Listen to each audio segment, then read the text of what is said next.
Hey everyone, my name is Matt, my pronouns are he, him, and I'm a third-year computer science and math economics major at UCLA. I'm also super grateful to be a co-programmer at QWER Hacks, and today I'm going to tell you a little bit about the education track. I'm really passionate about education, and in particular, the intersection between education and technology, or EdTech. And I'm super grateful to have an opportunity to work on these types of projects at ACM Teach LA, where I help lead both traditional teaching and new interactive tech-based teaching methods. And I also love teaching and mentoring devs, and I love doing it at QWER Hacks, and I'm super excited to see what all of you are going to do.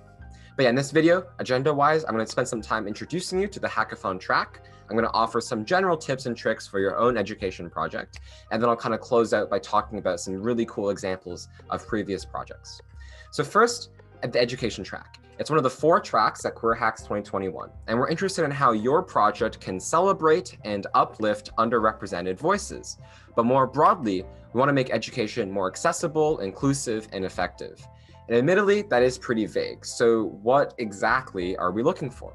The short answer is really anything related to education. We equally welcome projects that help small audiences to generalist tools, projects that focus on traditional academic education or learning in the most broad way possible, and projects that can be used by teachers, students, administrators, parents, friends, and anyone in between. So long story short, if you feel like your project fits within the track, it probably does. In terms of judging and assessment, though, there are 2 track-specific criterion in the judging rubric.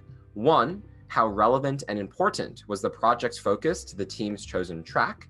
And 2, how creatively did the team's project tackle a problem within their domain or choice? And this is doubly weighted. So really, we're looking for relevance, importance, and creativity. And in particular, note just how much emphasis there is on creative solutions, right? EdTech is definitely an underexplored field, and we really want to see what your take is on how we can make it better. So, okay, kind of know what the track is. How can you succeed? Well, at the end of the day, we want to see you make amazing projects. And so you can kind of take as little or as much of this advice as you want. And I'll kind of start with project ideas and scope, because coming up with these ideas is, I think, one of the hardest things to do. My biggest tip here is to focus on your experience. So think about things that frustrate you about school in general, or about virtual learning in pandemic. What are skills that you've struggled to learn, or you've always wanted to learn but couldn't because of some ridiculous reason? What are things that you think are hard to learn in their current form but could benefit from interactivity and engagement with digital tools? In my personal experience with hackathons, making a small app that solves a niche problem but does it really well is both easier and more impactful than making an app that, solves everything.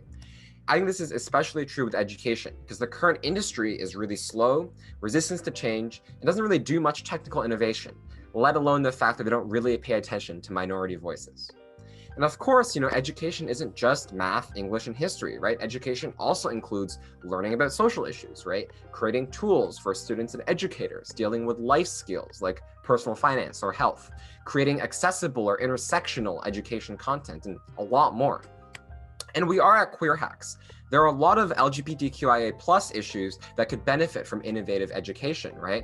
Consider innovative ways we can present queer history, theory, and language. Just how inaccurate, ineffective, and boring online diversity trainings are, and queer-friendly educational services that put inclusivity at the forefront. I want to just emphasize again that chipping away at problems with tailor-fit solutions is great. Not only does it lead to manageable hackathon projects, but it also lets you fill the gaps in our current education system and hopefully make the world just that much better. I'll be a bit more brief with my other advice. With building, I'll just say first that this is a hackathon. It's not a Series A. It's not an IPO. So it's 100% fine if your project doesn't fully work or has some bugs or needs some polish. Your job is to create a proof of concept that shows that this is an interesting idea, one that could warrant further exploration. The other kind of piece of building advice I'll give you is you should really try to hammer out one use case or workflow rather than spread your time across a bunch of them. Impressive proof of concepts really nail a specific part of the problem that they try to solve and let the audience and judges extrapolate. It also lets you focus on learning on a specific technology or design pattern or whatever else. With presenting and pitching, we've already got an amazing pitch workshop coming up. But my 2 cents are that you should really focus on how your idea beats the status quo head to head. If you can paint a current narrative of what's currently wrong and how your project education is just that much better, you've done the judge's work for them. And I'd encourage you to really highlight the creativity of your solution because that's weighted heavily in judging. So hopefully that helps you build an amazing education project. If you're still kind of a little iffy on what to do, I'll just quickly talk about some inspirations. One of my favorite projects from QWER Hacks 2020 was QSpace. Two hackers developed a beautiful, visually engaging set of mini modules. Their app allows users in many different situations, from parents of gay teenagers to friends of someone coming out as asexual, to step through their responses and figure out the best way to support the queer community. In their words, we chose to create fillable answers to simulate more natural responses, rather than just multiple choice. In this way, we were trying to get people to think critically about interactions, rather than mindlessly filling out modules. Stepping back from QWER Hacks, one of my all-time inspirations for interactive education is Nikki Case.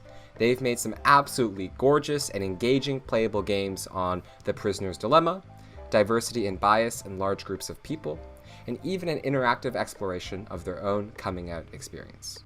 Some super final last thoughts from me. Hackathons are a place to grow and learn, and we want to help you do that. It's totally reasonable to be a little stressed or feel nervous about building a project in such a short time frame. But we know that you can do it, and we're here to support you. So if you've got questions or need some help, please reach out to the Hackathon mentors, which includes me. We'd love to help you. Thanks for listening to this video and listening to me blab. I hope that this kind of helped you out a little bit, and I'm so excited to see what all of y'all are going to build. Good luck hacking. See ya.